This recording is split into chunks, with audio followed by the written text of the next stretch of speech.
Yo yo yo. Ouais, je sais, aujourd'hui je porte une casquette parce qu'en réalité je suis pas coiffé et on dirait hard disk. Du coup j'arrive pas à tourner et ça me fait rigoler. Avant que ce petit épisode de LMDC commence, j'aimerais vous dire quelque chose qui est important à mes yeux. Vous l'avez peut-être pas remarqué, mais j'aimerais quand même éclaircir un point dessus. Un LDMC marche en 3 parties. Qu'est-ce que c'est? Comment ça marche?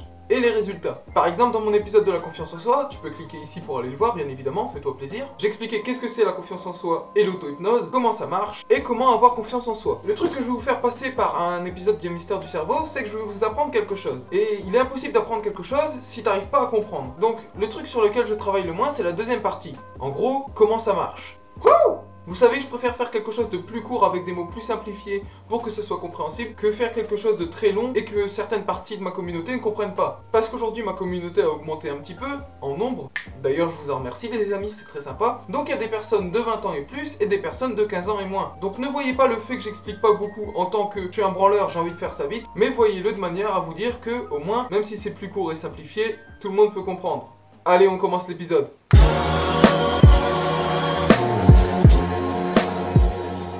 Salut à toutes et à toutes les amis, c'est Baltarir. Aujourd'hui on se retrouve pour faire une toute petite vidéo, un tout petit épisode des mystères du cerveau pour expliquer comment combattre la maladie de Parkinson grâce au son. Si vous vous demandez ce que ça a à voir avec le cerveau, c'est parce que les sons sont captés par le cortex auditif, donc le cerveau. Pour commencer, si certains d'entre vous ne le savent pas, je vais vous expliquer ce qu'est la maladie de Parkinson. La maladie de Parkinson, c'est une maladie qui est neurodégénérative. En gros, pour faire simple, ça détruit des neurones qui sont impliqués dans le mouvement. En gros, tu vas comprendre par les symptômes, c'est plutôt simple, c'est de la lenteur et de la rigidité dans tes mouvements, ainsi que des tremblements au repos. En fait, t'es comme ça, tu fais...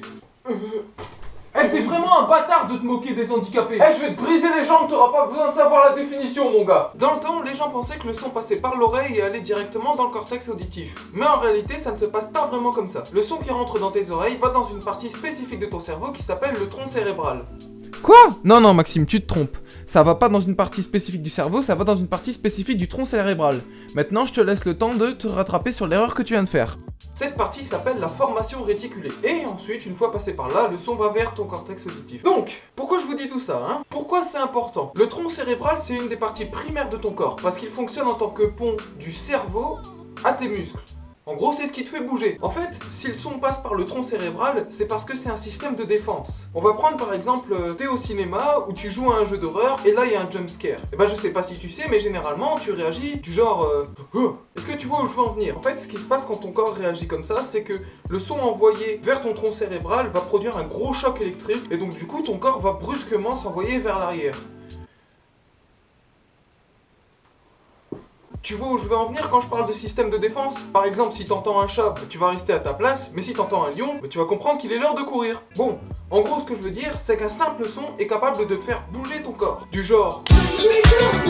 Donc pourquoi je parle de ça depuis le début? Où je veux en venir pour au final pouvoir combattre la maladie de Parkinson? C'est ça la vraie question. Et je vais y répondre tout de suite. Si par exemple on envoie un son répétitif à une personne en parfaite santé, ça va produire de l'électricité dans son tronc cérébral. Et ce qui va se passer, c'est que le tronc cérébral va vouloir se débarrasser de cette électricité. Et comment il va le faire? Eh ben en l'envoyant vers les muscles. En fait, si ce son est gênant, le tronc va plus vouloir entendre le son, et envoyer l'électricité vers les muscles va faire en sorte que la personne va se déplacer ailleurs, pour ne plus avoir entendre de son. Vous voyez ce que je veux dire? Par exemple, si t'écoutes un long bip ou un ultrason, ça va être gênant. Et le tronc cérébral répond super bien à ça. Donc du coup, il fait en sorte de te déplacer. Donc maintenant, on va imaginer une personne qui est atteinte de la maladie de Parkinson. Elle a du mal à se déplacer, elle est très lente. Et maintenant, mettez-leur un son, genre un ultrason ou un bip ultra long dans la zone où ils se trouvent. Et forcez-les à se déplacer. Vous allez voir que leurs déplacements vont s'améliorer en consistance et en qualité. C'est une chose qui s'appelle la simulation auditive rythmique et c'est une thérapie qui existe pour les personnes atteintes de la maladie de Parkinson. Je vais vous passer un petit extrait d'un début de séance de cette thérapie et de la fin de la séance et vous allez voir, c'est magique.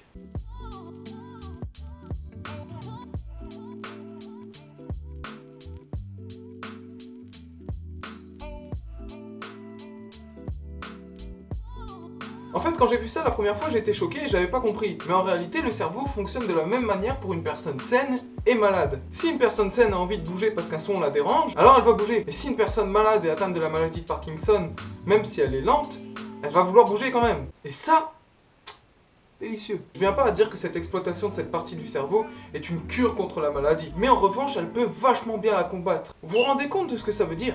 Un simple son est capable d'aider une personne, normalement elle est pas censée pouvoir bouger beaucoup. Et maintenant il y a des personnes qui arrivent à pouvoir se déplacer grâce à un simple son, grâce à une thérapie avec le son. Et ça prouve que le cerveau c'est un outil magnifique. Et si on arrive bien à l'exploiter, on arrive à faire marcher des personnes qui n'ont même pas la possibilité de pouvoir se déplacer en temps normal. Ça c'est magique. Et voilà mes amis, cet épisode de LMDC est terminé. J'espère que ça vous a plu, n'hésitez pas à lâcher un like, à partager, ça me fera toujours vachement plaisir. Et j'aimerais vous demander un petit service, est-ce que vous pouvez me dire ce que ça donne avec les lumières, les spotlights? Si vous voulez que je les retire et qu'on garde la lumière du jour d'habitude, ou si vous voulez que je les garde. Enfin voilà, je vous remercie en tous les cas d'avoir regardé cette vidéo, c'est super sympa de votre part. Passez une agréable journée, on se retrouvera pour la prochaine vidéo.